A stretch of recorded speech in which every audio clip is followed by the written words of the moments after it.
ConQ.com.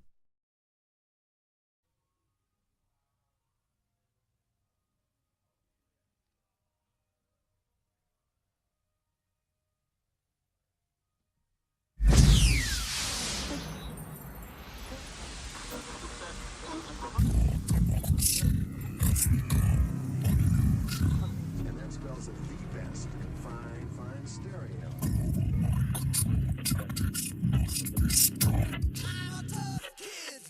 Alan, Ladies and gentlemen, you having a nightmare? What if it's true?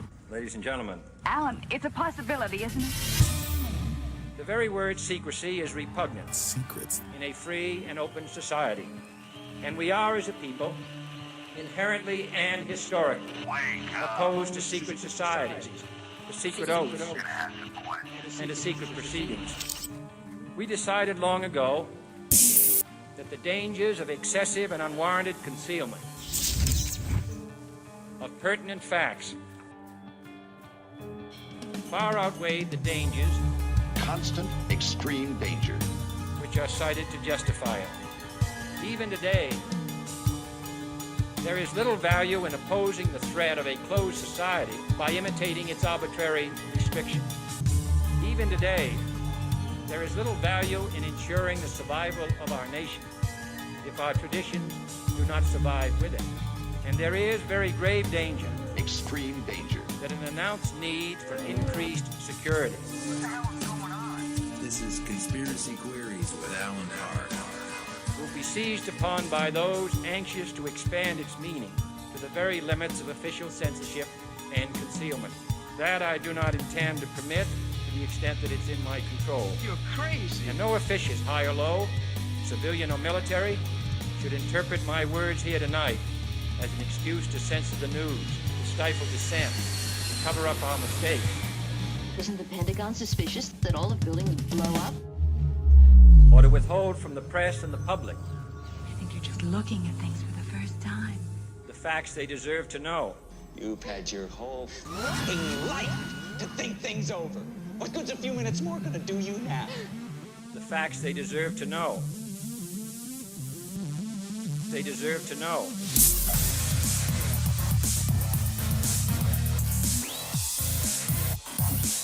Deserve to know.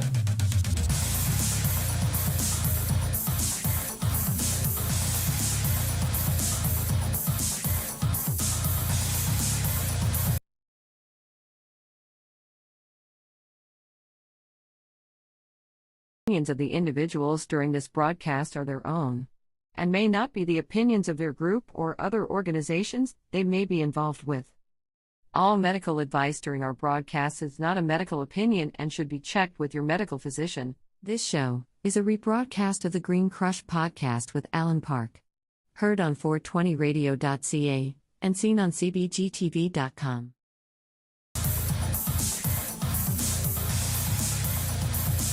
Deserve to know.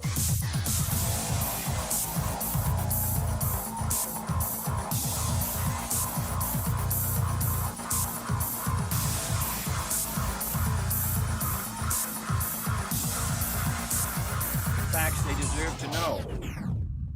Those who have achieved an elevated existence, raise your fists.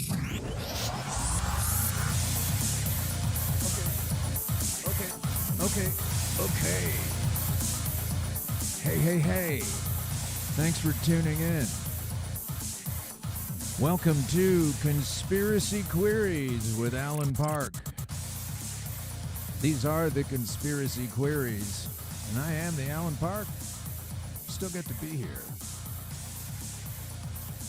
At long last, episode 95. At the same time, it's episode 23 of Green Crush. And it's been a long time coming. I'm sure folks who listen to Green Crush are wondering what the hell is going on. I know that we got some information from some people who have been asking about when are we going to do this show again? And to them I say I never really stopped. I was just doing research.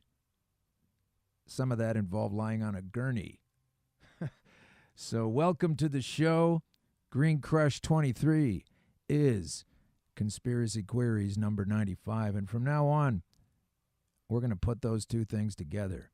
So it's 23.95 right now, 24.96 next week, etc. As long as I can do it. And yeah, here we go.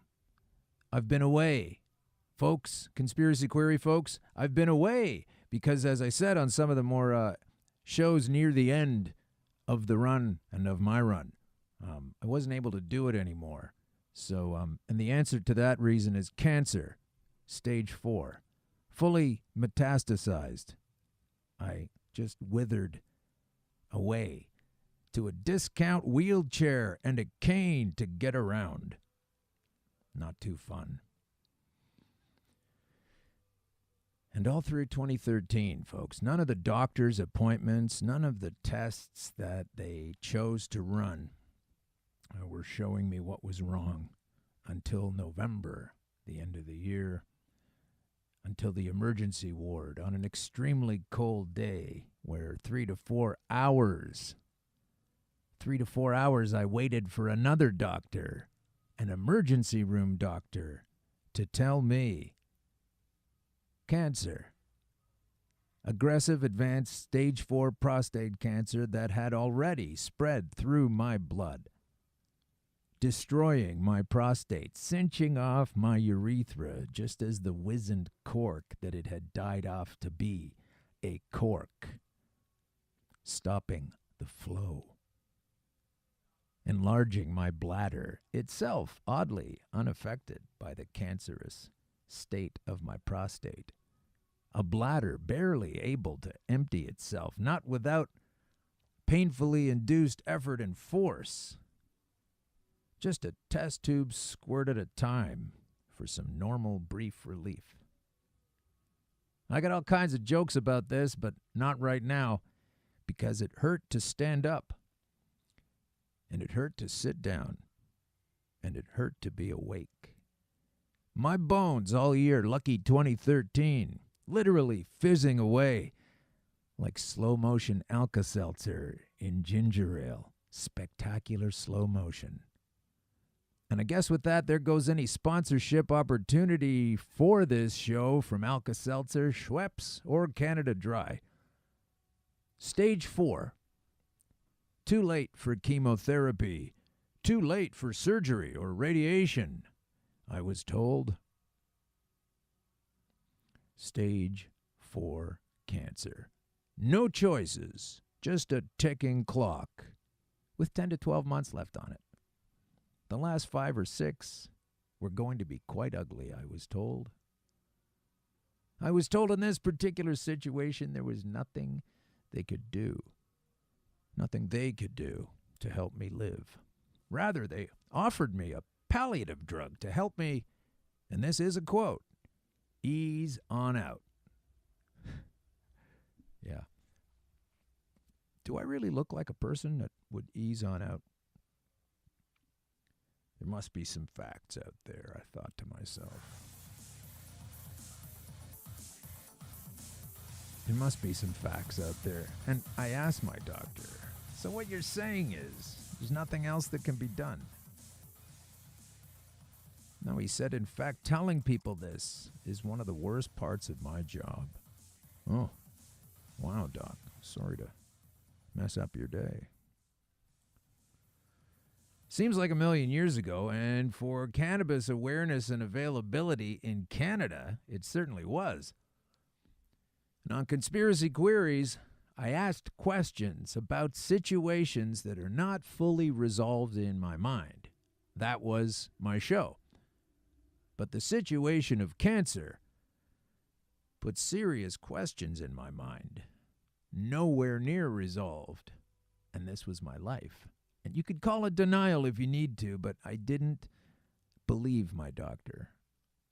And I found out that the answer to cancer, for me, and many more anyway, is in the cancer. The answer is in the cancer, see? See? Answer. C-ancer. Cancer. Like so many of our problems, the solution was inside the problem.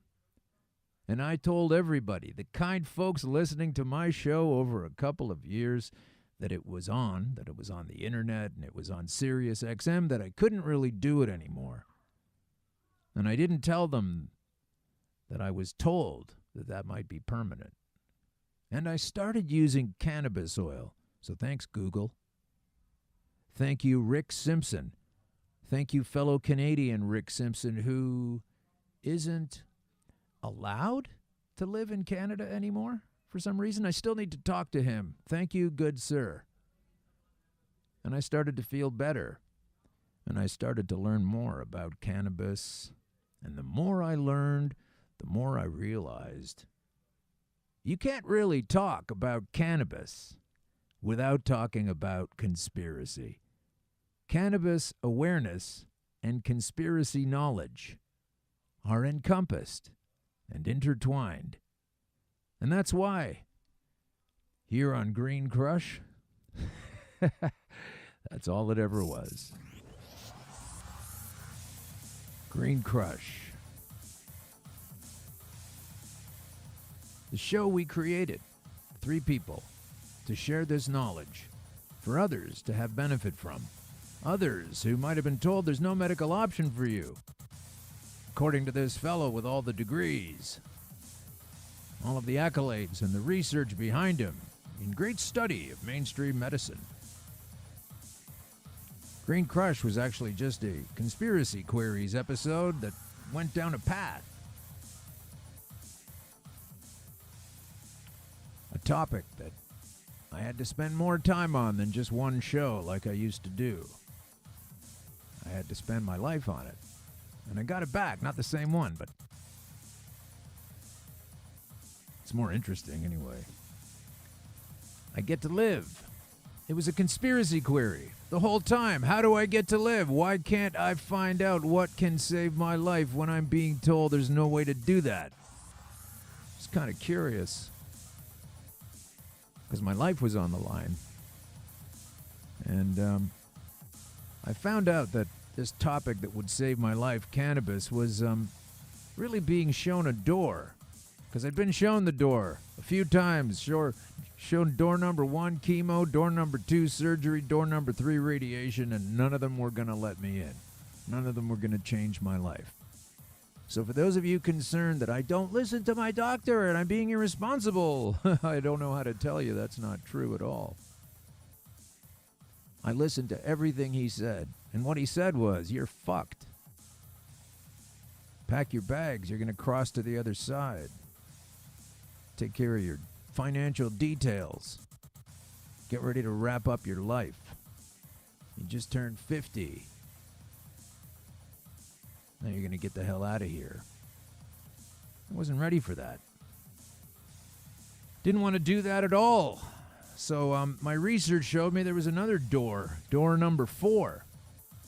Because the big 3 doors are closed. You go down door number 4, which was perfect for me because I had stage 4 cancer anyway. I probably still do. Or I don't. They can't find it, but it's there. But they won't tell me I don't have it. But they can't seem to notice where it is. Get the blood tests all the time, seem to be completely unaffected by this thing. They won't take away my status as a stage 4 cancer guy. So I'm going to use it. Where's my parking pass? Where is my parking pass? So what's to stop you from giving it a try if you're told you're going to die? Cannabis. Blocked by conspiracy. So let's crush some of the things that are in the way. And it's episode 23 of Green Crush. And it's episode 95 of Conspiracy Queries. You're listening to Green Crush Conspiracy Queries with Alan Park. Welcome and thank you. And one of the biggest comforts I got from going through this ride was I knew there was no way I was going to be the only person going through this. This silent hell. So today, as my guest, we have another of the champions on board all the way from Ireland. Our guest, Vera Toomey, will be telling about how she saved her daughter's life. And how did she do that? Well, she just had to take on the Irish government, that's all. You know, the government. Bunch of people sitting around making up laws. Repressive laws a lot of times. Non-fact-based laws all the time. Sometimes it's okay. But not when they're telling you you can't use a plant to save your life. So thanks to Vera Toomey, her little daughter Ava is fantastically well right now compared to her situation before. The poor darling suffering from seizures at a regular rate that Vera, her mother, will share with us. Thankfully, she's back in Ireland now, having spent a lot of time in Europe where they allowed her to use the cannabis and saw the results and sent her home to Ireland with that lovely oil. And Vera's got some stories about that as well. She couldn't even bring it into the country, even though it was properly prescribed, given to her.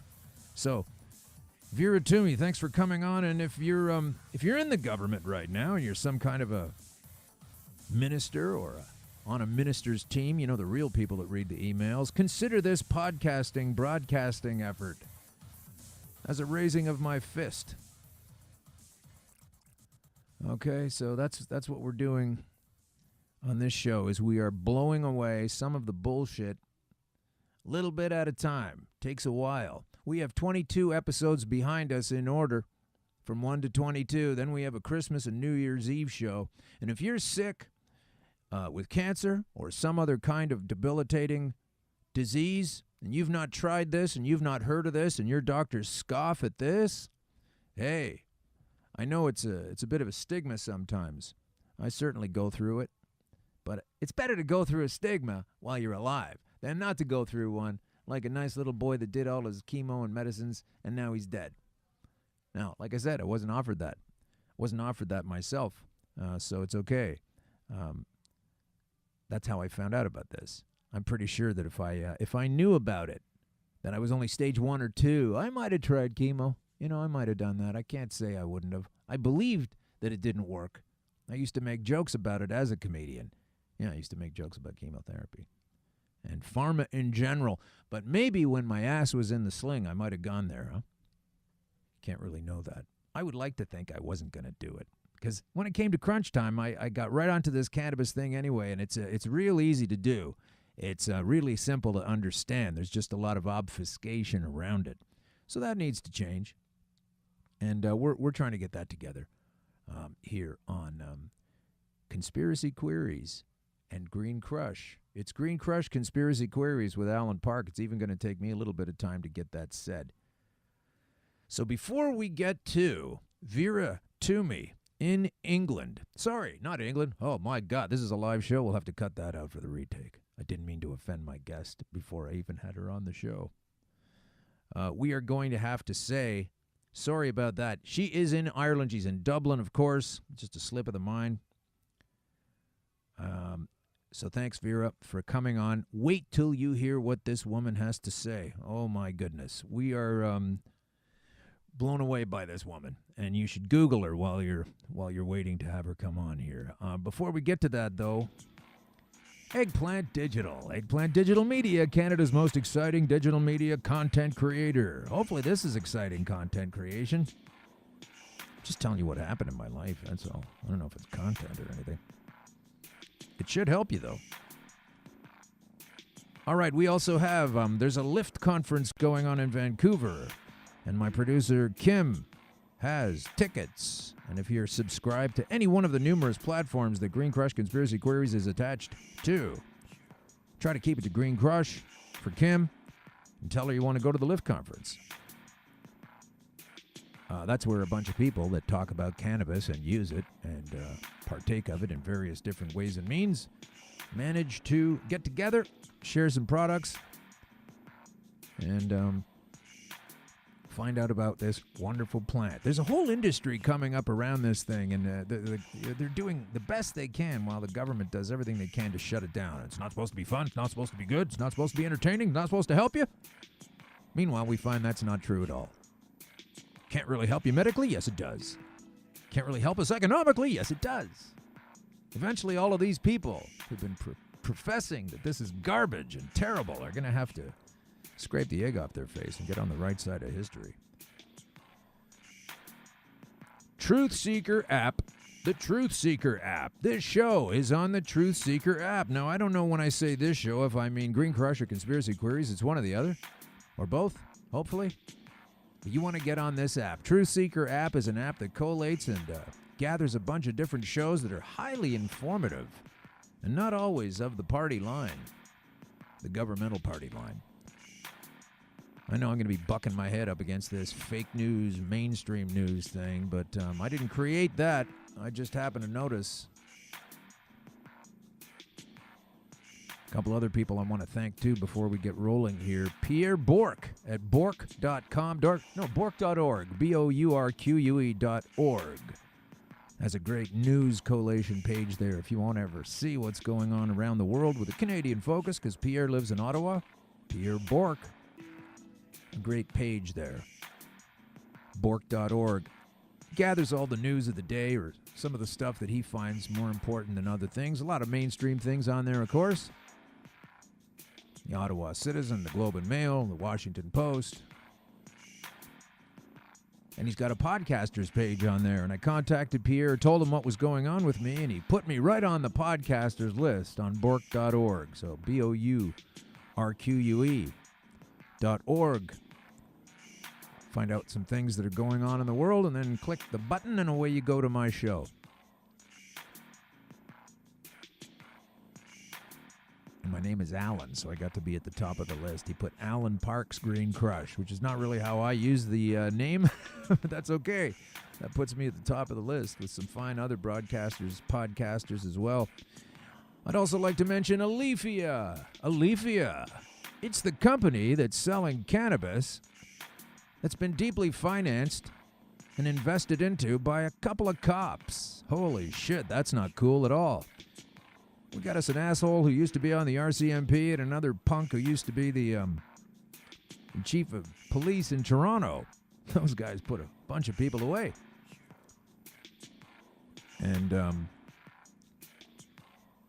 now they want to sell weed. Holy fuck, I'm going to do something about that. And, of course, the show itself is available on iTunes. Got to talk about that. YouTube, iTunes, at Green Crush Pod, Google Play. We're all over the place. And now I'm merging the two formats together. That's what had to happen, like two DNA strands, because they are the same thing. So I'd like to say this to all the iTunes subscribers. If you are an iTunes subscriber of Green Crush or Conspiracy Queries, please do us a big, fat, juicy favor. I know you haven't heard from me for a while if you're a ConQ listener, but what would be great is if you could... You're getting the show now, right? That's great. So just disconnect, unsubscribe, go to the iTunes page, unsubscribe, and then resubscribe. If you could do that, that would bring us so much help. And if you're new to the show and you're just a Green Crush listener and you want to go to Conspiracy Queries on iTunes with Alan Park and subscribe to that, unsubscribe to that, get back on. Let's make some noise out there. Because I'm trying to help people. Trying to help me. And I'm trying to help people. So check that shit out. All right.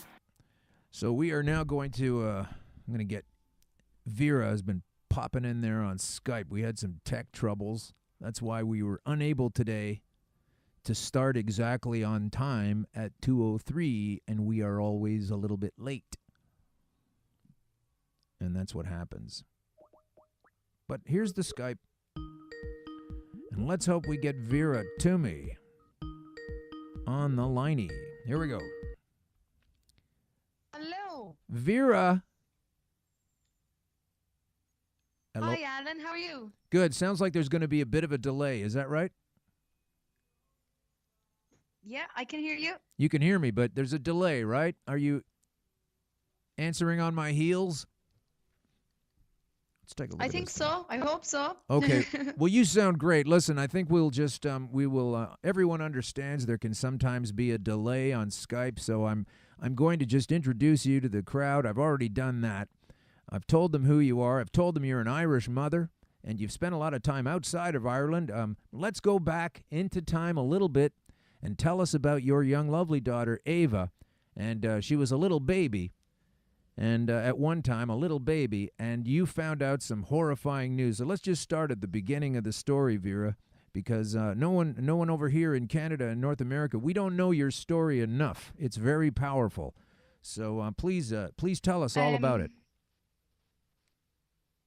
Okay, I suppose my little girl Ava Barry.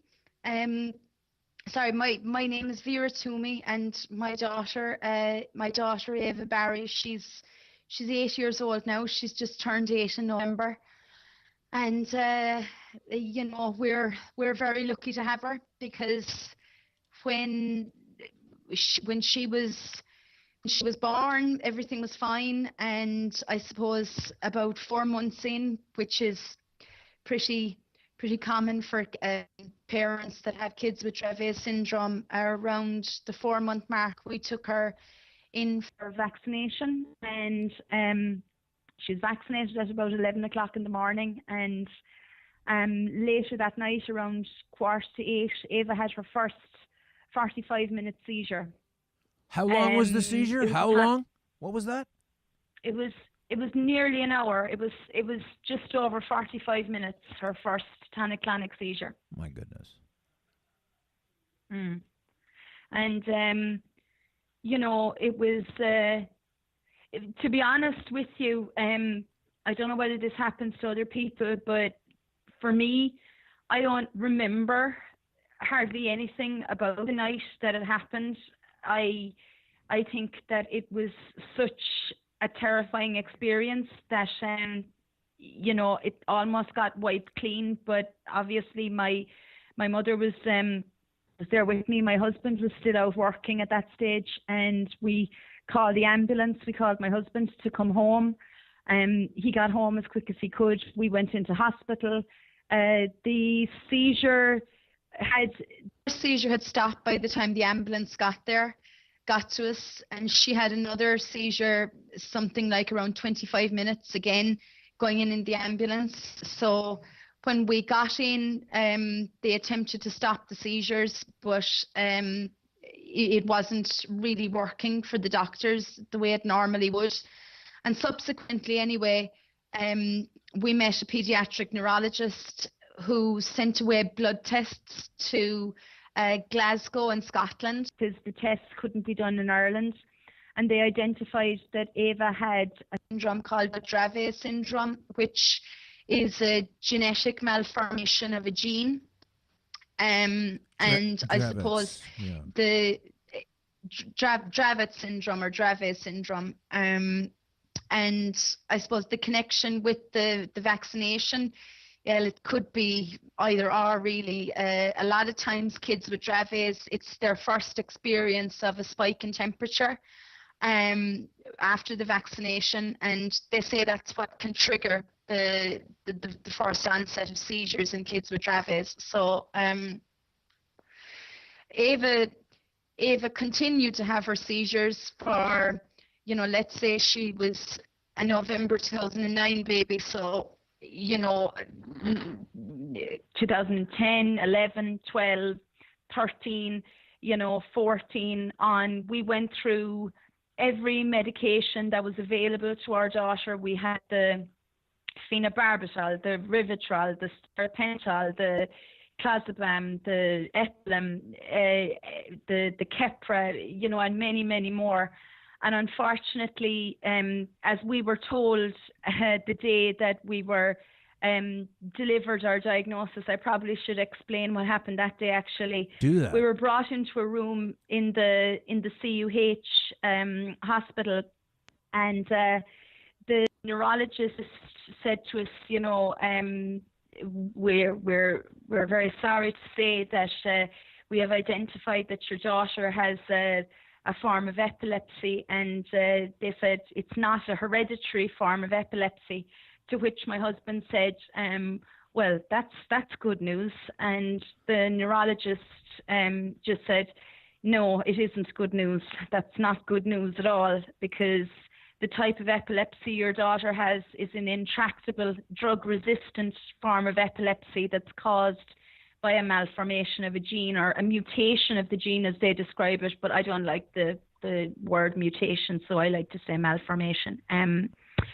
So the neurologist said to us anyway, you know, your daughter, you need to accept, she said, that your daughter is never going to walk, she's never going to talk, she's going to be in a wheelchair, for sure. Now, she said she would advise us to look into residential care for our daughter because we were going to need residential care for her. However, she said that the likelihood would be that our daughter wouldn't survive beyond the age of 3 years anyway.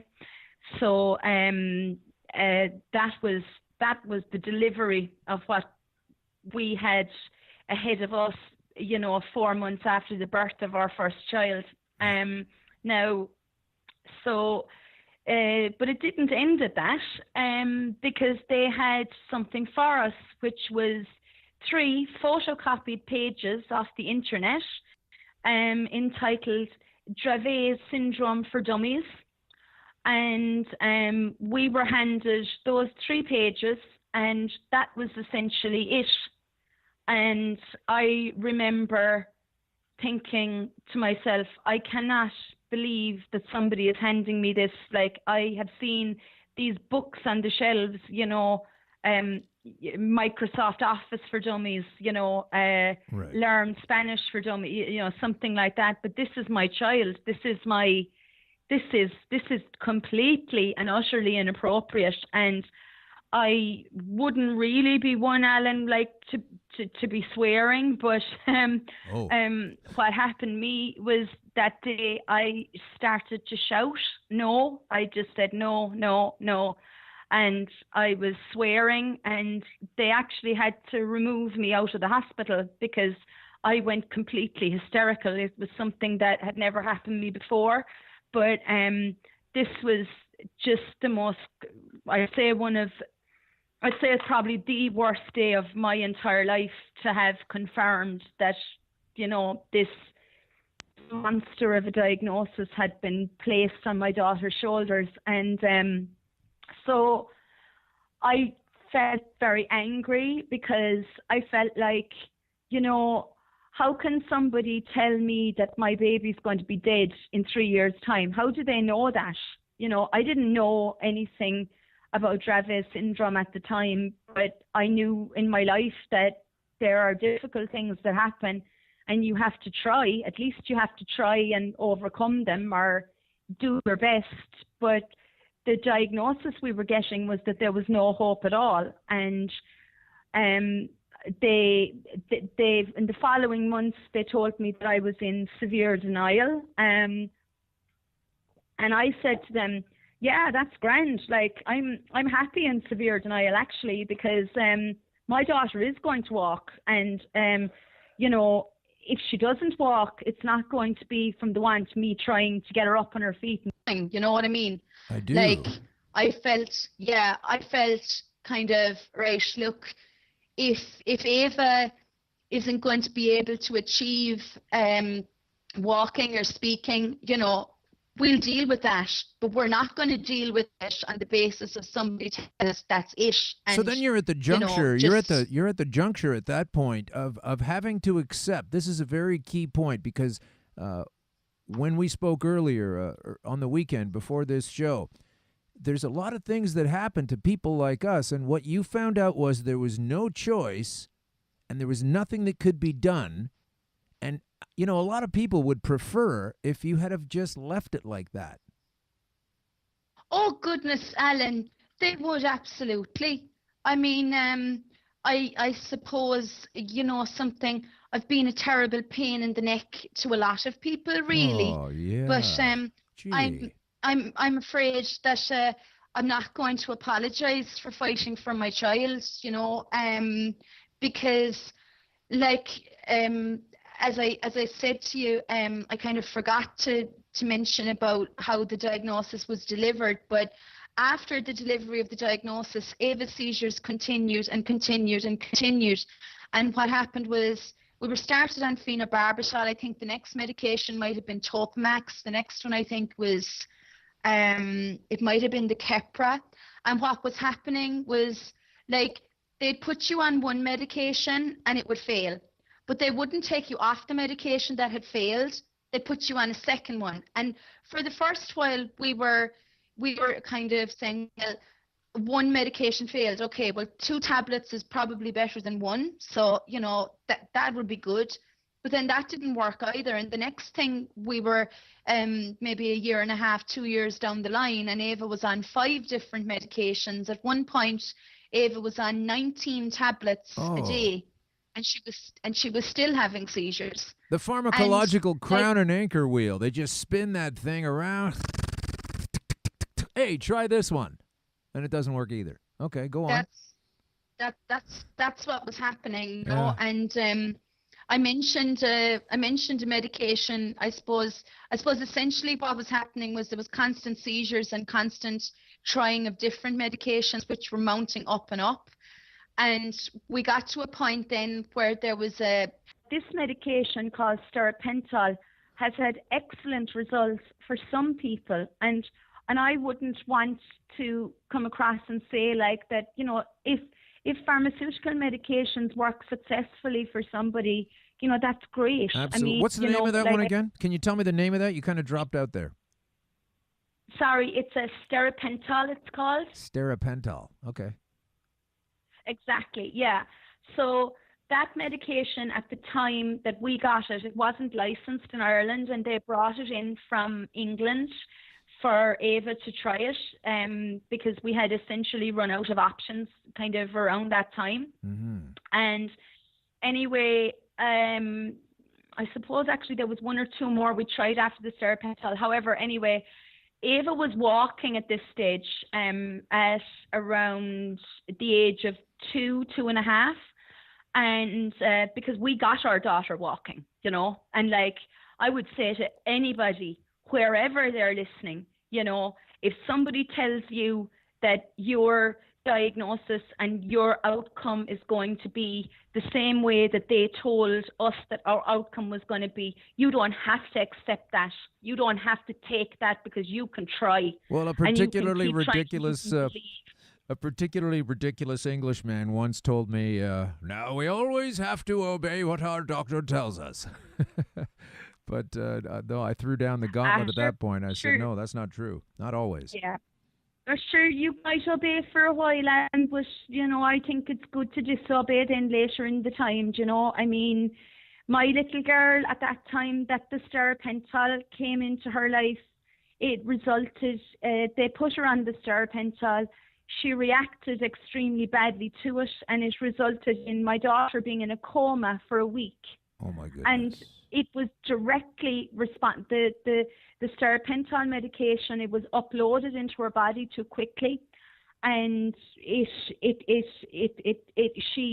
just went down, and we've nearly lost Ava a couple of times, but that was a very, very, very severe. She had a very severe reaction, and I can remember, you know, being inside in the sort of, you know, the room closest to the nurse's station, and there was 4 doctors, and there was about 7 nurses inside in the room, and I didn't realize, Alan, till afterwards that they were waiting for my daughter to die, you know, because she'd been in the coma for a week at this stage, and they had given up, and it was just a case of putting down the hours until my daughter died. But the thing is, Ava didn't. She came out of that coma, and that child pulled the cord, you know, the IV line out of her arm, and she sat up. And I looked at that child and I said, do you know something? I'll never, as long as I live, I'll never give up on you, because she's never given up, and she's fought from the day she was born to stay with us. And but what does she know, though, compared to all these? What does she know, though, compared to all these doctors that have gone to school and taken degrees and know all kinds of things? Why would you listen to what your daughter has to say at that point?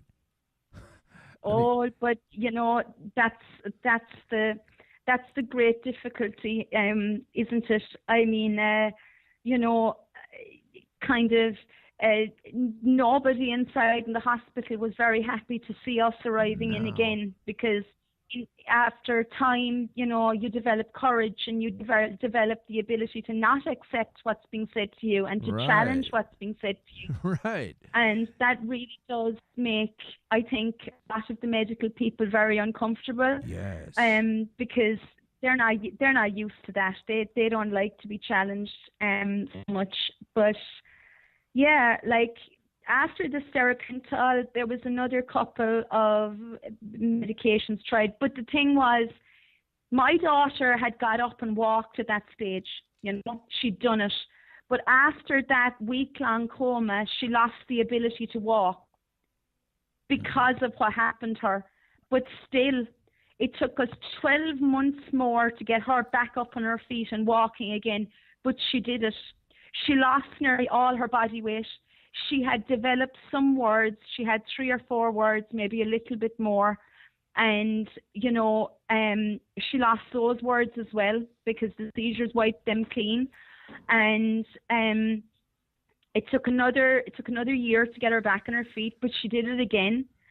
And we continued with the seizures. And when I say that we continued with seizures, we're talking about 7, 9, 11, 14 tonic-clonic seizures every day, something like that. Alongside drop seizures, myoclonic jerks, absences, all of those on top of the tonic-clonic seizures. Can I ask you something? Can I ask you something about the seizures? I'd like to ask this. Yeah. It's a couple of sidebar questions. First of all, it's just shocking to think of that at all. But I want to know else. What were there other injuries that came from the seizure? Specifically, did she bang her head on the wall while she was, you know, wrenching back and forth? Did she injure herself additionally? Yeah, like, I must tell you that I think, like, that there's a couple. We have been incredibly lucky in the sense that Ava hasn't ever had that many, you know, severe cuts or bangs or damage to her face or anything. Mm-hmm. I think there's an element of luck, and I think that there's also just in the practical sense that I'm never more than feet away from the child, because the seizures were coming so often that, like, you were just kind of waiting for the next one to come. So she'd never be more than a couple of feet away from us. So I was always kind of there to catch her, or my mother was there, or my husband was there, you know. But we have been lucky. You know, she got it was actually, the funny thing was that she has a little mark up near her eye, but ironically that happened. She tripped one day and fell against the cupboard where the television is up on the cupboard on the corner of that. So it wasn't actually seizure related, which is amazing. Oh. But we've been very lucky. The I suppose, what can I say? Like, the things continued, and, you know, all of this now, what was going on was very private, because, like, we've become kind of public people through everything that's happened with it, but we were very private about what was going on, and we just wanted to get her stabilized on something and get it sorted. But it came to a point in October of 2015 where she had around that time she had 18 tonic-clonic seizures in about 8.5 hours, and she had a cardiac arrest. Wow. So she had a heart attack, and around that time we were in the CUH hospital again, and they told us that there was nothing more that could be done other than revisit all of the medications which had already failed.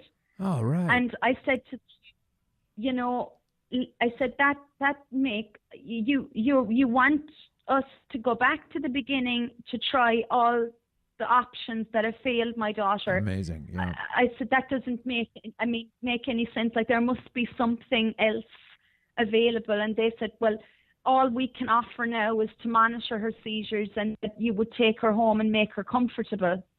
And can I say right here anybody what that's happened? Irish- What happened to me at that particular juncture on my journey was that I was beyond all help, beyond radiation surgery or chemotherapy, and I started using cannabis oil. And after about 7 or 8 months of doing really well on cannabis oil, my doctor told me, "You're doing so well, now you're ready for chemotherapy."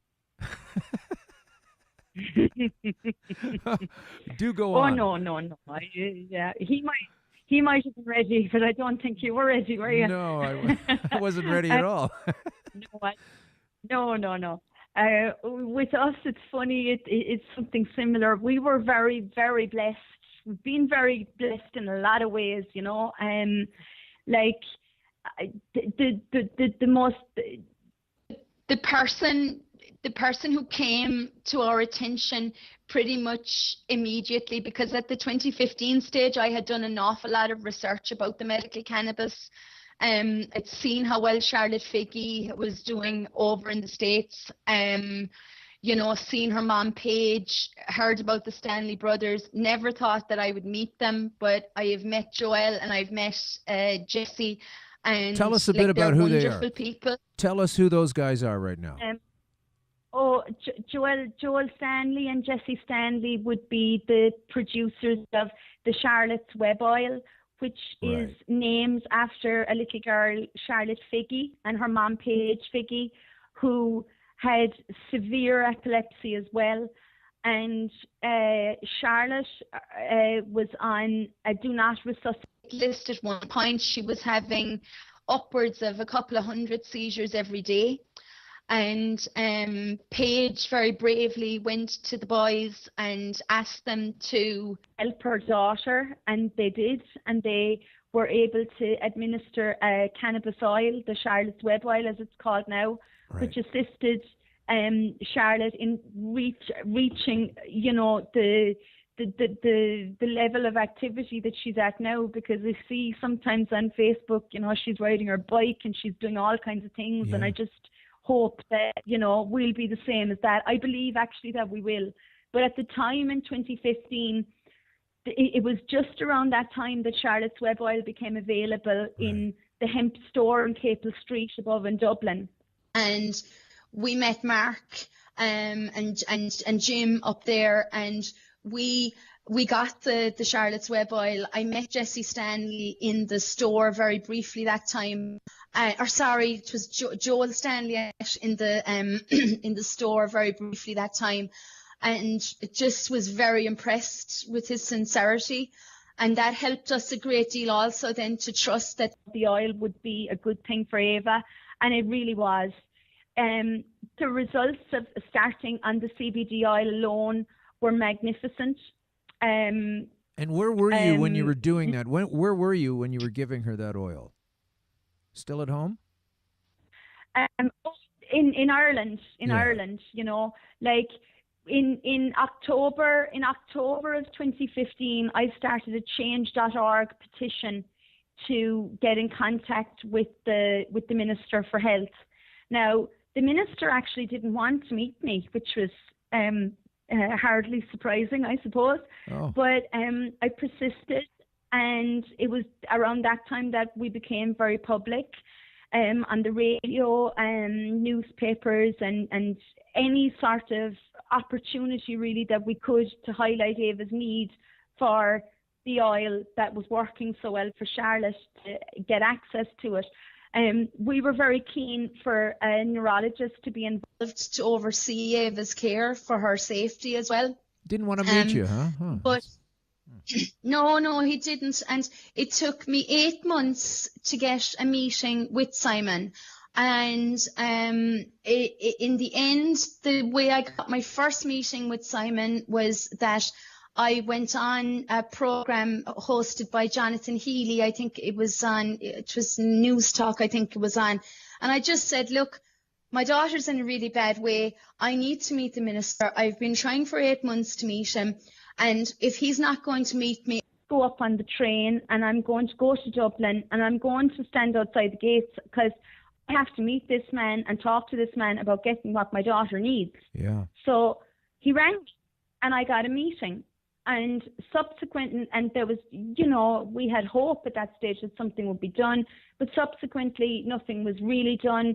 We had another couple of meetings with Simon Harris, and, you know, Ava's condition was, you know, Ava was in a bad way from time to time, really. And so it would have been, we wanted to apply for a license to bring medical cannabis then in. I want THC as well. Sure. Because with the Dravet syndrome, the CBD oil may have a good effect, but from what I had read and what I had studied, the THC was necessary to complement the CBD oil. I just want to stop here right now. I want to reduction. stop you there right now because that is such an important point. I'm sorry it's a bit awkward because of the Skype delay that we have, but that is a key point. So many people don't want to have the THC in there because there's a moral reason, or their teacher said it was bad, or some kind of misinformation, fiction, where people need to take, they say, oh, just give me the CBD oil. I don't really want to take the THC because, you know, I don't want to be a bad person, or I don't want to feel weird or something. They never said, I don't want to feel weird when they do chemo, but it's important. The thing is, I suppose, Alan, people are afraid, you know, they're afraid. And, you know, you can't underestimate the power of fear either, you know, like. Oh, you can bank on it. But the thing about it is, the pharmaceutical industry, I think, exploit that fear, and they portray the THC aspect of the plant as something that's very dangerous, whereas I don't see it that way. It's not the experience that I've had with my daughter. It's not frightening. It's not. It could mess with your brain a little bit, though. You take some THC, it might mess with your brain a little bit. So, you know, you can do that, or we can cut you open with a saw and start taking pieces of that brain out. How about that? Yeah. That's okay to do. Yeah. I mean, this is the sad reality of what's going on, you know, that people are having brain surgery for their epilepsy before they'd be even given a chance of trying the CBD and THC, which do seriously complement each other to the nth degree. It's definitely the wrong way to look at a telescope, that's for sure. We, like, I suppose 2017 was the biggest kind of year for us. I suppose what I should say about 16 was, you know, we had the few meetings with Simon, and they told us that we'd have to get a pediatric neurologist to apply for the license for our daughter, and our pediatric neurologist wouldn't apply for the license for our daughter. I tried to find another pediatric neurologist in Ireland to apply for the license for the medication. I couldn't find anybody else that was willing to take her on to do this. And so then they told us that a GP could apply for the license. So we got her a GP to apply for the license for our daughter in November of 2016. And they played around with the application from November of 2016 to like February time of 2017. Now, what was also going on in tandem with this was that we had met a man called Gino Kenny. He's a TD at Choctaw, a member of Parliament above in Dáil Éireann, which is the Parliament in Ireland. And he put forward in July of 16, 17.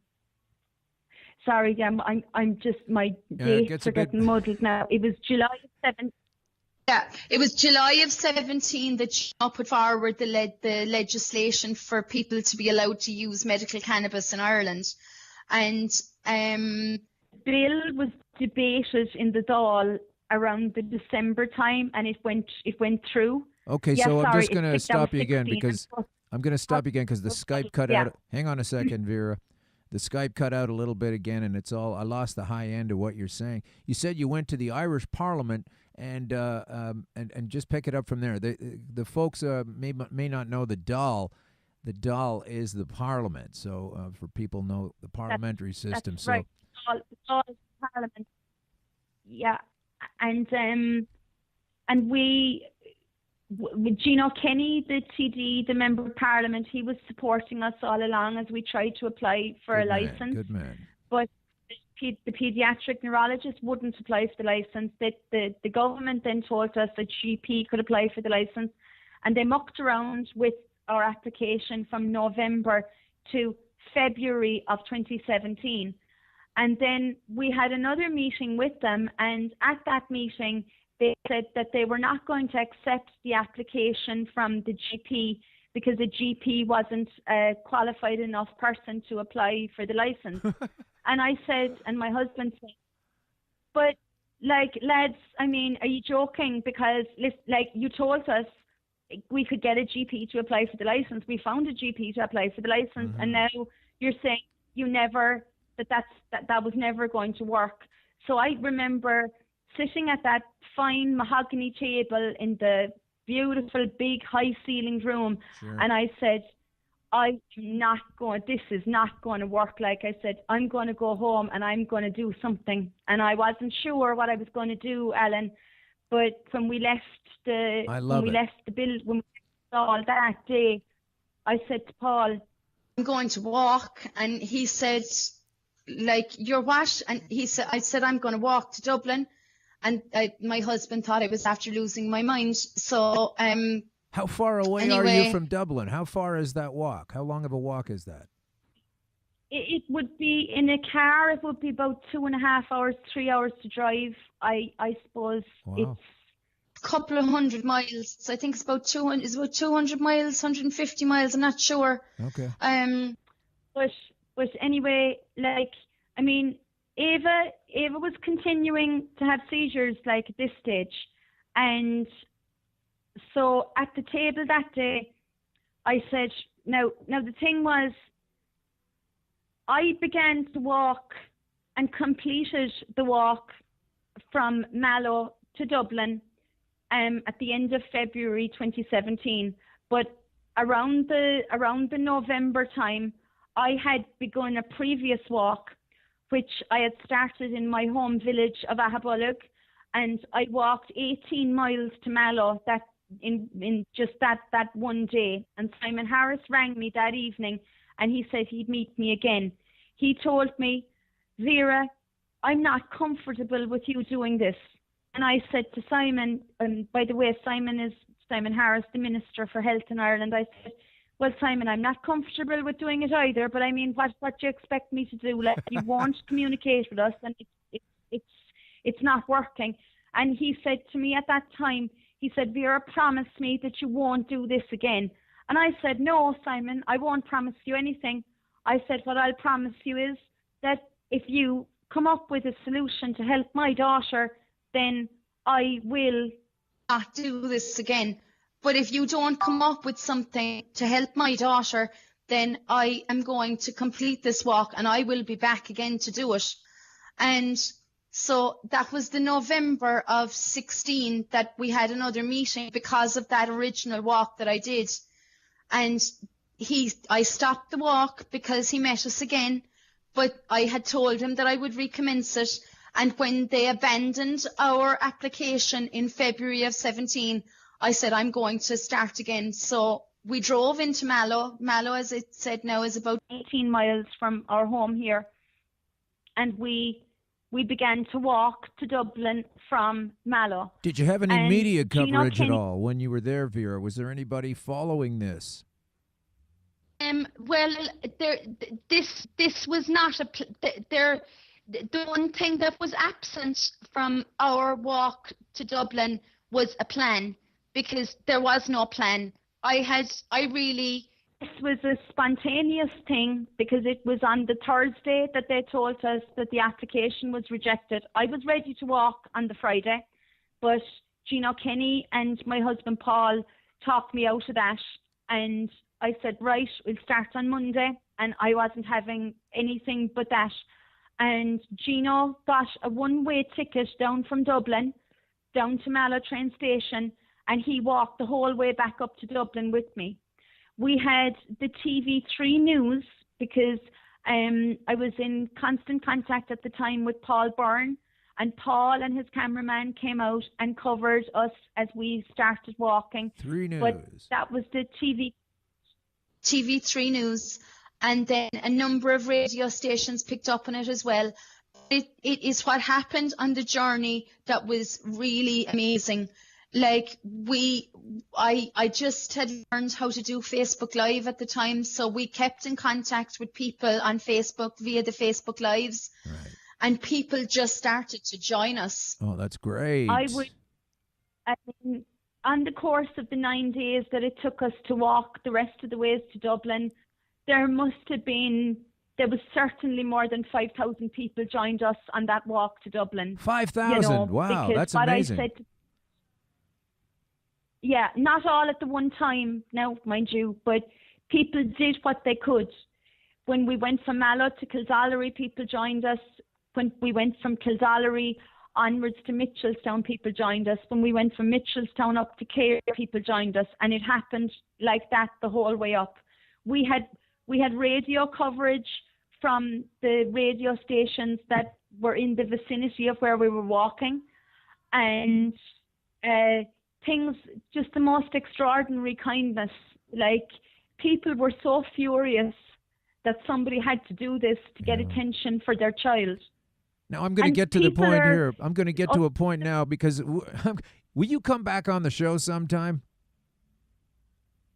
Of course, I'd be delighted, yeah. You're not gone yet, but I just wanted to tell you that I have to take this to some different key points and then get going at some point, because we will have to close the show out at some point. But I want to just tell the folks that your walk to Dublin to change the minds of the parliamentarians didn't really work. They didn't change their minds, so you had to leave the country and take your daughter with you.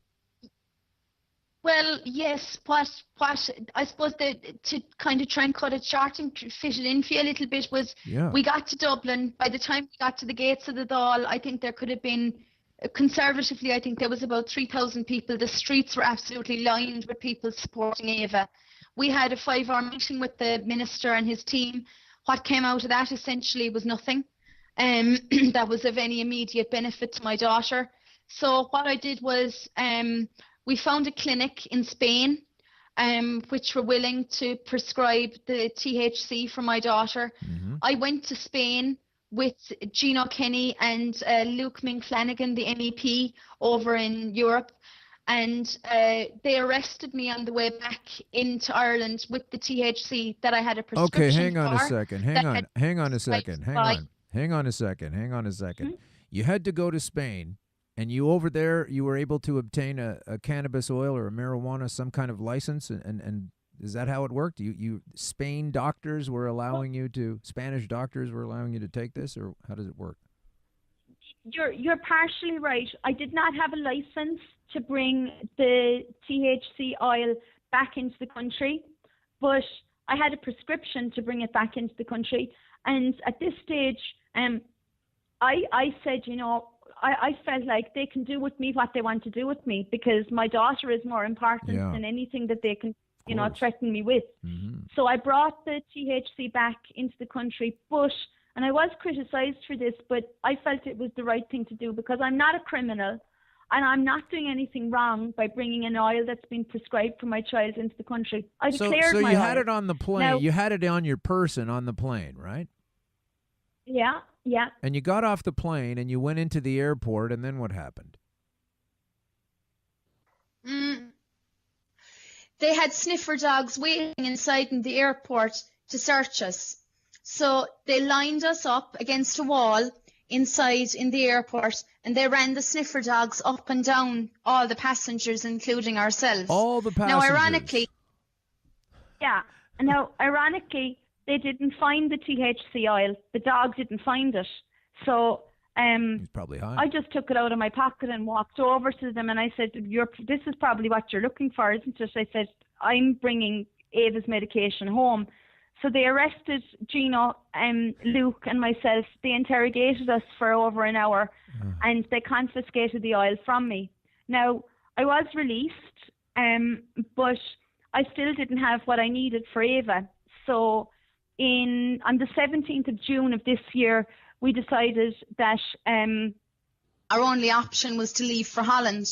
So we left Ireland on the 17th of June. We went and we were exiled in Holland from June 17 of this year to 2017. about the 1st of December, I think. Yeah. 2017, I beg your pardon. That's Sorry, okay. muddled up. Happy New Year to you too. Happy New Year to you as well. And so in the course of the time over in Holland, I must say that we got the most extraordinary treatment, the most extraordinary kindness, and the most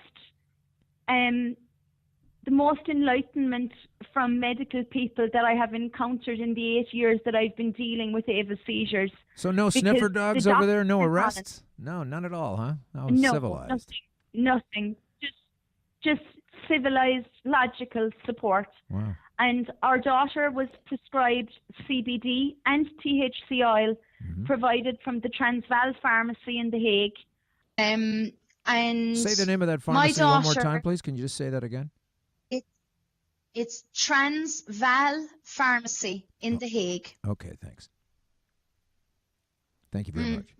So the result of us being over in Holland from June 17 to December was on Ava's THC and CBD oil was that my daughter's cognitive ability has gone through the roof. She has essentially got seizure freedom.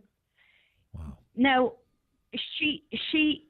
I say essentially because my daughter is a vulnerable child, and like, you will not cure Dravet syndrome. And, you know, it's part of who Ava is, and it will remain to be part of who she is. Yeah. And if Ava's temperature goes up, she's vulnerable to a tonic-clonic seizure. And she has had some, but like, I mean, it is insignificant in comparison to what Ava's life had been previously. I like to kind of think that Ava was existing up until the time that she had medical cannabis. It was only when medical cannabis came into her life that she began to be allowed to live her life and have space enough from the seizures that she could make the progress that she's making. My daughter is talking. My daughter is saying things that are appropriate. You know, she is amazing. She is making more. She has made more progress in the last 6 months on the CBD THC treatment that she's receiving from Holland than she had in years previous. Hey, let me ask you this, though. now- You were gone for 5 months out of the country. Your husband is at home. He doesn't get to spend time with his wife or his little baby because they have to go to a different continent to get medication from some civilized people instead of getting sniffer dogged and arrested at home in the airport. And you're using cannabis oil that has THC and CBDs in it together. And now you're at this place where you had to spend 5 months out of the country while your husband stayed home and made sure everything could happen, while you're paying for your own accommodation, I'm sure, or maybe someone helped you with that. You had to stay over there and live in a different place just so your child could take plant juice. And you have no idea, like, there are people in Canada that contributed to Ava's GoFundMe page, and it would be really nice if any of the people that contributed to Ava's GoFundMe page from your country are listening now, because without them, this wouldn't have happened for us. Well, thank you for everybody that listens to the show in Canada. We actually have more listeners in the United States now, but for everyone in Canada that contributed towards this cause, thanks for paying attention and listening to it. Listen to this woman. Her kid does not have a comatose kid. She doesn't have a dead kid. She has a very alive, thriving kid who has massively reduced these terrible seizures that were on the way to ending her life, apparently. And actually, sorry, I thought you were in Canada, but there's been masses of support from America as well. So Sure. Thank you, because without the we didn't want to set up a GoFundMe page. We didn't want to do that at all, and I resisted in doing that for the longest time that I could. But our government wouldn't support our travel abroad. They wouldn't sign the necessary documentation for what's called the Treatment Abroad scheme in Ireland. So we had to do it ourselves. Yeah. But it was the best thing that we could ever have done. And without the support on Facebook that I received from people, without the friends, without the followers, without the sharing, we could not and would not have been able to put the pressure on the government that we subsequently did, and we resulted in my daughter being granted a license to bring legal back into the country the way that she should be, and the way that anybody else in Ireland or any other country should be allowed to have their medical cannabis. I want to thank you for because telling it us. is a medicine. I want to thank you for telling us this story, because you said a very important thing there that I'm sure a lot of people picked up on, is you had to take your own responsibility. You couldn't rely on the government to say, okay, this is a good idea. Okay, we'll let you do this. You were a tiger. You had to go after them and say, I'm not taking this for an answer. I'm not going to be told she can't have THC. I'm not going to be told I'm not able to use this stuff. I'm not going to be held in the country if that's the way you're going to be. I'll go somewhere else and do it. My kid's going to live. She doesn't need death or comas or try the same drugs you used the last time. She needs this plant juice. And that's what you're going to do. So I'm so thrilled that you were able to put a fine point on it. Folks, you can't always take yourself to the doctor and say, here I am, I'm a mess, fix me. Sometimes you have to take responsibility, and you have to power through this thing. And you're one of the most strength-filled women I've ever come across in my life. You're a fantastic person. You've saved a child's life, and you're sharing that story to help other people realize, to pull the hood off of their eyes. So thank you. I think it's so important. I think it's the most important thing to talk about it, because, like, Geneva was bad. It's a very lonely place. It's a very, very dark place to be, to sort of have no hope, to have nothing to aim for, nothing to try, only just accept. I wasn't going to accept it, not without trying. No. Not when I saw Charlotte and her success. It's a legal alternative in Holland, in Germany, sure, in Italy, in Poland, in all of these other countries in mainland Europe. It must happen here in Ireland. It must happen over in Great Britain, because we cannot be left 20 years behind the rest of the world. This is the future, and this is something, not only like my personal experience is in epilepsy, yours is with the cancer, but it's not just epilepsy or cancer, it's so many other conditions as well. It is. That if people look into it and look at the research is there. I would personally recommend the Barnes report, written by Professor Michael Barnes from Newcastle University. He wrote 160 pages of information, which is so informative. If you're starting from wanting to know the basics about the CBD, the Give THC, us his name again, will you? And it's a very balanced. Tell us his name again. That's Professor Michael Barnes. And spell from that for Newcastle us. University. Spell Barnes. Barnes would be Barnes, B-A-R-N-S, Barnes. Oh, okay, thanks. All right, we will look for that. That's amazing stuff. I am so thrilled that you have done this, and there will be other people able to do this. So let me ask you this question. You were able to get this medicine, and then you came home and you were detained at the airport by sniffer dogs and an investigation of sorts. You finally got back to your home in Ireland, and you've been there using it. So the doctors now and the government, the politicians now, they must be thrilled that this stuff is working and that everything's up and running. I don't think they're that thrilled. No, I don't think they're thrilled at all in Ireland anyway. Why is that? Unfortunately. Why not?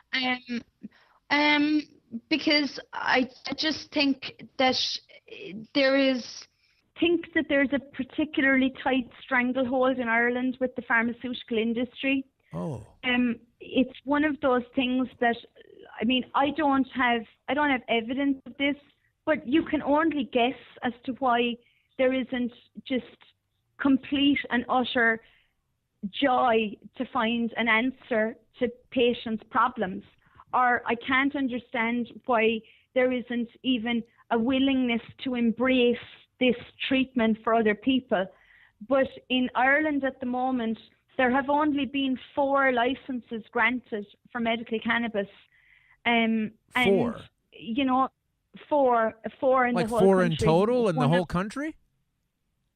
4 in the whole country, yes. Yeah. And, the thing is, it's not necessarily all of the doctors, because some of the doctors are extremely, extremely resistant to it, but more of the consultants that I have encountered are more open-minded and more willing to consider it based on even just seeing the dramatic improvement in our daughter. I mean, my daughter was singing over in Holland. She started to sing. I'm so blessed that I got that on a video, and I was able to put that up. She like, this is a child that they said would never talk. Kim, we're going to need to get now. that video on our page. I'm just telling my producer Kim and Danny, we need to get that video somehow in Green Crush World, because I want to see that. Sure, I think if you go to YouTube and type in Ava Barry Galway Girl, I think it comes up there on YouTube. It's spectacular, and I don't know why they don't want to embrace this. I think even based on the miraculous, it's not even a miracle, it's just logic. This works, Yeah. Like, based on Ava's progress, they should be rushing a proper and considered legislation through. Nothing rash or ridiculous, but something to help the ordinary people, But that's not happening here at the moment. But Kenny's legislation is up for debate again, I think sometime in February or March. Right. It's being held back again on another point at the moment. But, I just hope that people here will see sense. Well, listen to this. this. Is something... We do have this clip available now. I want to play this. This is a little girl who lives in Ireland now. She's already lived for a good portion of her life, for 5 or 6 months. When you're such a young person, that's a long time. She's already lived in Spain and also Amsterdam, and she was going to be banging herself around for a long time, probably snapping herself out of existence. She has had seizures. She has been in a coma. She has tried an unbelievable amount of medications, none of which worked. So when that happened, they offered her the medications again. And that's kind of nuts. But anyway, here is Ava Barry singing a brilliant rendition of Galway Girl. Galway Girl. Galway Girl. Yay, my pretty little Galway Girl. Galway Girl. Galway Girl. My pretty little Galway. She's so cute. Girl. She's smiling. Look.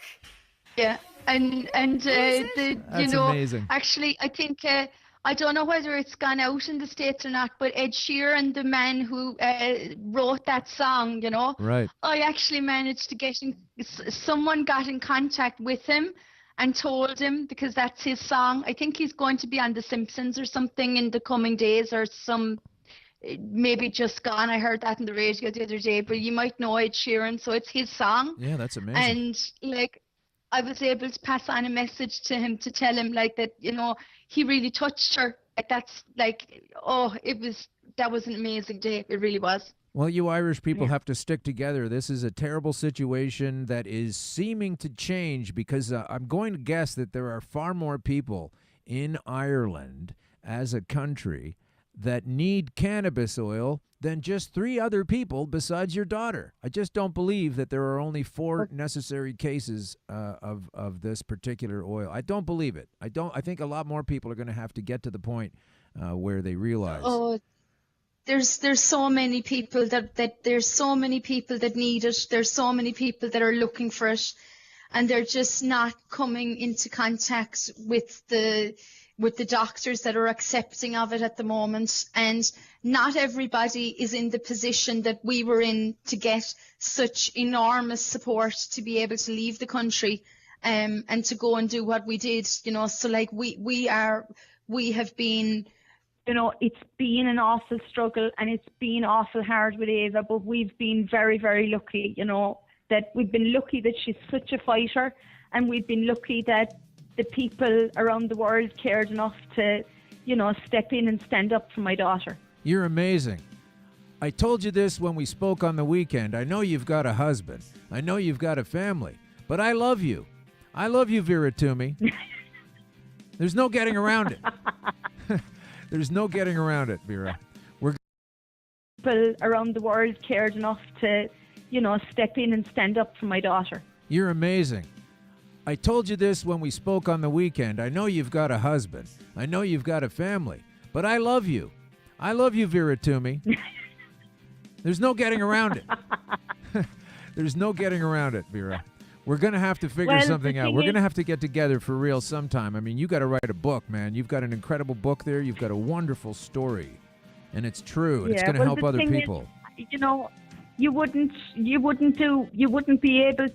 have been able to get there only that everybody stuck together, my mother, my husband, even my kids, because Ava's my oldest. Ava's 8 now, but my Sophia is 6, Michael is 5, Elvira May is 3 in a couple of days. Even that they're such little kids, but even they were talking below in school, telling their friends, "Mommy's gone to get the medical cannabis," So, that's good for them. We're going to have to change some perceptions around and get people to understand that this thing is not a bad thing. It's a tool, and it's a food, and it should be used properly. And when you do that, you're going to have a much better time than just following the party line of this is a crime and don't do this. It's better that we have people like you, and I'm happy to be in that group of people that realize some things work, and we need to stop pretending that they don't. So, Vera, thank you so much for coming on the show. We're going to have you on again, absolutely, and we are going to hear some more progress from you. I hope so. I think so. I hope so. Yeah. Hopefully it'll be for everybody else as well as Ava. Yeah. As well. Okay. Well, thank you very much. This will be the very first interview that I've had this year, and I'm so happy that it was you and that you are helping turn things around. So thank you, Alan. We will definitely get back in touch with you. Vera Toomey coming in and say hello to Ava for us and the rest of your fine family, and tell your husband to look out, because I love you. Okay. So, thanks very much. Thanks for coming on. I really appreciate that you're here. Back at you. All right. Take care. You've done great things. Have a great day. Thank you. Well, there she goes. What do you think of that lady? I think it's amazing what she's done. This is the theme song that brings the show to a close back in the days when it was Conspiracy Queries and Conspiracy Queries only. But the good news is it's not just that anymore. It's Green Crush Conspiracy Queries. And so we've got some more things to talk about. And I know Russell, the engineer, is kind of freaking out here because this is, we had a late start, and we also went long. So that's what's happening right now. Let me just take a look here and say that's what I need. Okay, so yeah, we have a couple more things we got to read right now. I just want to squeeze this, and I always like to say this one. This is a very important piece of information. So right here it says that if we can get to it, that hang on. All right. So, chemo dramatically increases cancer growth. This is a report, not my opinion. There may be other reports that counter this, but I'm going to read this one right now, thanks. I read all the other ones when I wasn't supposed to live. The biphasic effect is well explained by Dr. Dean Black and many other researchers who were trying to figure out why tumors seem to come back with such a vengeance after chemotherapy. Some original work was done by American Cancer Society researcher Robert Shimke in 1985, who discovered that the way cancer cells resist chemotherapy is to replicate even harder and faster. The biphasic is also called the rebound phenomenon. The drugs attack the tumor cells and then resist and rebound twice as strong, often mutating in the process. I know Vera didn't like to use that word, but it is a word. Mutating. Mutants. I guess I'm a mutant now. In the above study, Dr. Robert Shimke noted that with chemo combos, the rebound effect may bring about a tumor cell proliferation rate which may be 100 times faster than before. Ow, ow, ow, ow, ow. That sucks. That's Robert Shimke's methotrexate resistance and gene amplification. That's some pretty heavy shit, right? This isn't really a stoner show, you know, although it's pretty fun to listen to when you are. But that area is already well represented. Who else is up for some talk here? High time introducing The Guardian.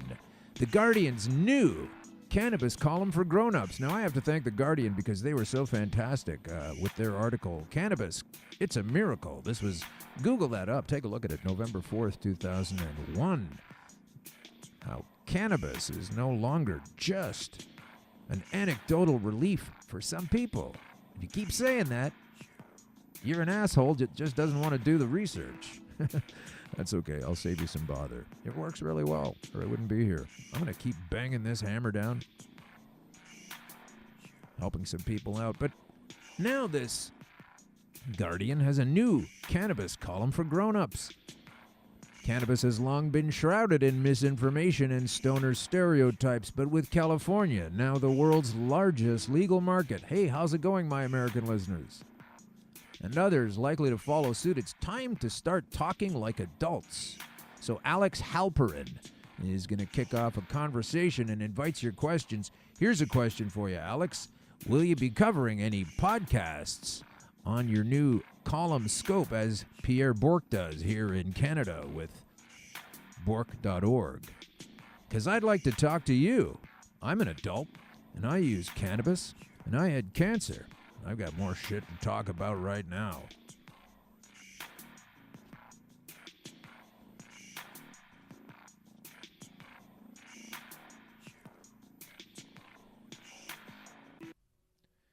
Yeah, recreational pot puts medicinal on the back burner. This is in a Canadian newspaper, the Financial Post. Canada's riding high when it comes to cannabis. By next summer, that's this summer, the country could be the first G7 economy to have legalized or legalized or recriminalized recreational marijuana, creating an all-new industry expected to generate billions of dollars in cash for companies and government coffers. But while pot smokers and the companies that will serve them celebrate, the concerns of the medical marijuana industry seem to be getting short shrift. For one thing, the federal government in November proposed to subject medical cannabis to the same excise tax, or sin tax, as some refer to it, as its recreational cousin. Now, if you have a medicine that works, why are you taxing it at the rate of $454 a pound? Sin tax. That's pretty funny. It's all in how you say it. The sin tax. Well, we're going to be taking that apart, too, because that's just a big old load of garbage. I got to say, this has been a fantastic journey for me because I got to live. We are also going to do a very quick shot at this particular show that was on recently. This is a chunk from the Corbett Report podcast, and they're going to be talking a little bit about the medical situation. Vera brought it up. I brought it up. You'll have to bring it up if you're in a similar situation. And some people claim to think they know exactly why that is. So they approach four of the then most prominent teachers of American history in the country, people like Charles and Mary Bird, and their suggestion to them is, will they alter the manner in which they present this subject, and they get turned down flat. So they then decide that it is necessary for them to do, as they say, build our own stable of historians.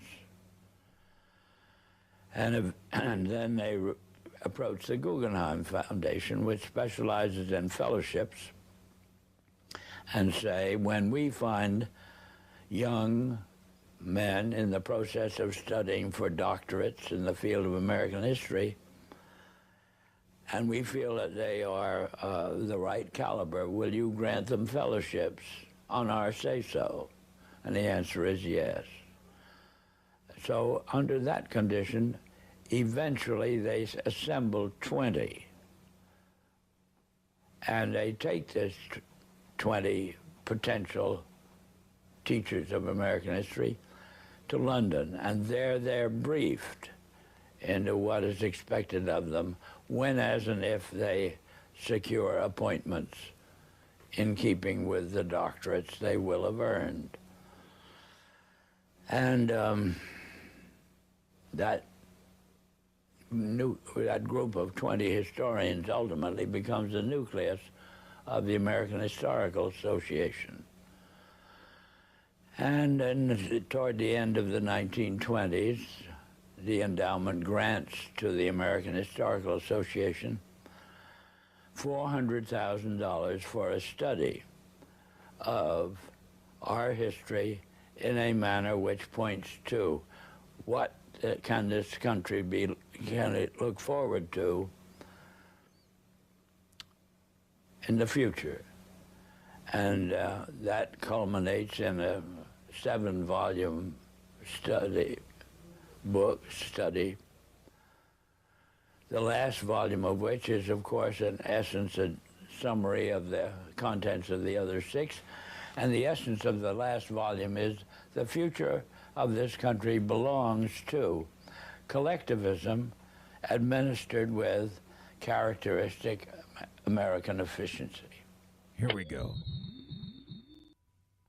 With this base for transformation firmly established, the Rockefeller Foundation and like-minded organizations embarked on a program so ambitious that it almost defies comprehension. They transformed the practice of medicine. As usual, the oligarchs that funded this change were also there to profit from it, and once again, John D. took his cue from Devil Bill's example.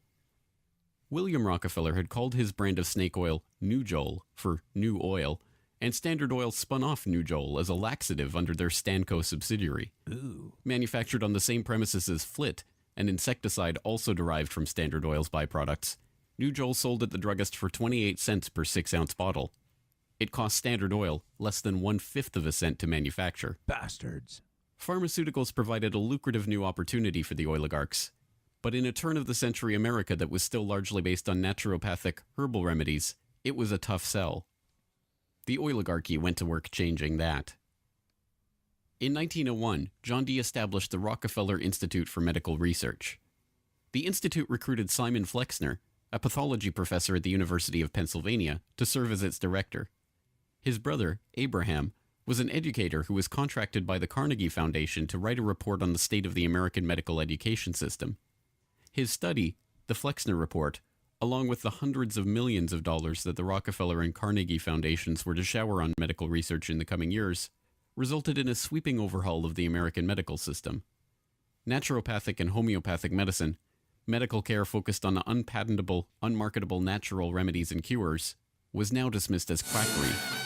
Only drug-based allopathic medicine requiring expensive medical procedures and lengthy hospital stays was to be taken seriously. The fortunes of Carnegie, Morgan, and Rockefeller financed surgery, radiation, and synthetic drugs. They were to become the economic foundations of the new medical economy. The takeover of the medical industry was accomplished by the takeover of the medical schools. Well, the people that we're talking about, Rockefeller and Carnegie in particular, came to the picture and said, we will put up money. They offered tremendous amounts of money to the schools that would agree to cooperate with them. Tremendous amounts of money. That's what this is always about. The paper chase. Oh my gosh. So that's kind of strange, isn't it? Maybe that's why Vera Toomey, they weren't so happy at the hospital, understanding what was going on. You've been ripped off.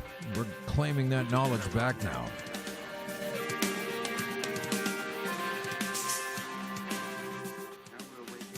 So yeah. what happened there. So thanks for that, the Corbett Report. This has been a fantastic time with the wonderful Vera. And what we're going to do now for the end of the show, folks, we've got a couple of things here we're going to play. And I'm gone now. That's it. We're done. We'll be back next week with episode 24 and episode 96. Just going to play another 4 minutes on the way out. We have a soundscape here for you. Going to play that again. It was at the beginning of the show. It's about 4 minutes long, so if you if you don't want to hear it, you're done anyway. The show's over. But in the meantime, this is Alan Park with Green Crush Conspiracy Queries. Thank you for listening to the old show. Thank you for listening to the new one. Disengage and re-engage on iTunes. That'll help us out a bunch. We will see you again next week. Thanks for everything.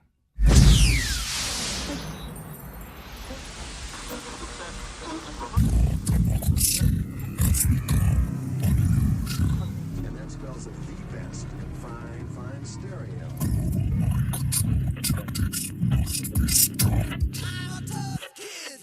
Alan, Ladies and gentlemen, you having a nightmare? What if it's true? ladies and gentlemen, Alan, it's a possibility, isn't it? the very word secrecy is repugnant. Secrets. In a free and open society. And we are, as a people, inherently and historically opposed to secret societies, to secret oaths, and to secret proceedings. We decided long ago that the dangers of excessive and unwarranted concealment of pertinent facts far outweighed the dangers, Constant, extreme danger. which are cited to justify it. Even today, there is little value in opposing the threat of a closed society by imitating its arbitrary restrictions. Even today, there is little value in ensuring the survival of our nation if our traditions do not survive with it. And there is very grave danger, Extreme danger. that an announced need for increased security This is Conspiracy Queries with Alan Park. will be seized upon by those anxious to expand its meaning to the very limits of official censorship and concealment. That I do not intend to permit to the extent that it's in my control. You're crazy. And no officious, high or low, civilian or military, should interpret my words here tonight as an excuse to censor the news, to stifle dissent, to cover up our mistakes. Isn't the Pentagon suspicious that all of building would blow up? Or to withhold from the press and the public I think you're just looking at things for the first time. the facts they deserve to know. You've had your whole f***ing life to think things over. What good's a few minutes more gonna do you now? The facts they deserve to know. They deserve to know.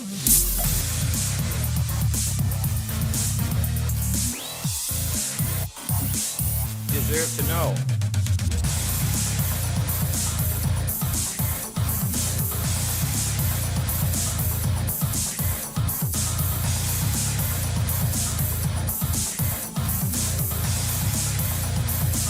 Deserve to know.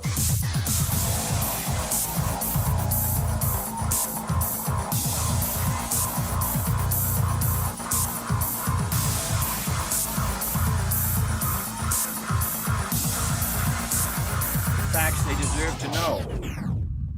Those who have achieved an elevated existence, raise your fists.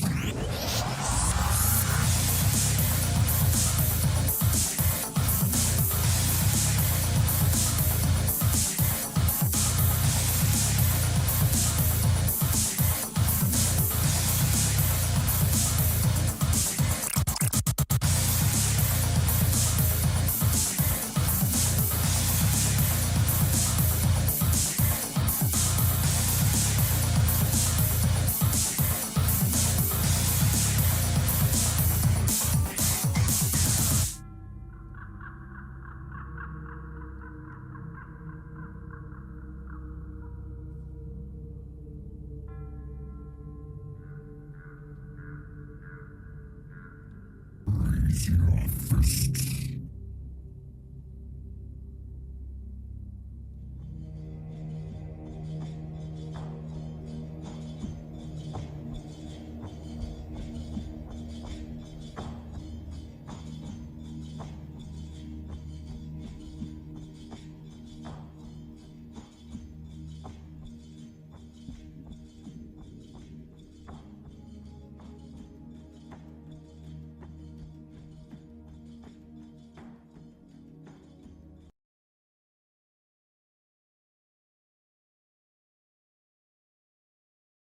CBGTV is the way to broadcast your message to an audience looking for your products or services.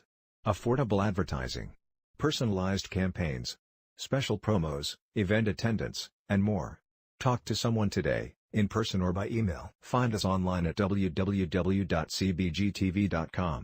Or you Announcing CBGTV's Bud Break book. Get your copy now. Detailed strain reviews.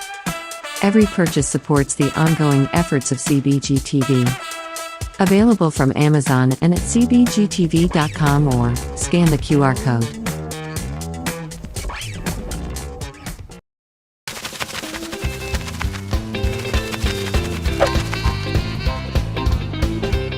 Cannabis infotainment that includes patient stories, discussions, the news and more. Live event coverage promotes your event and those who support you. Tune in and subscribe today.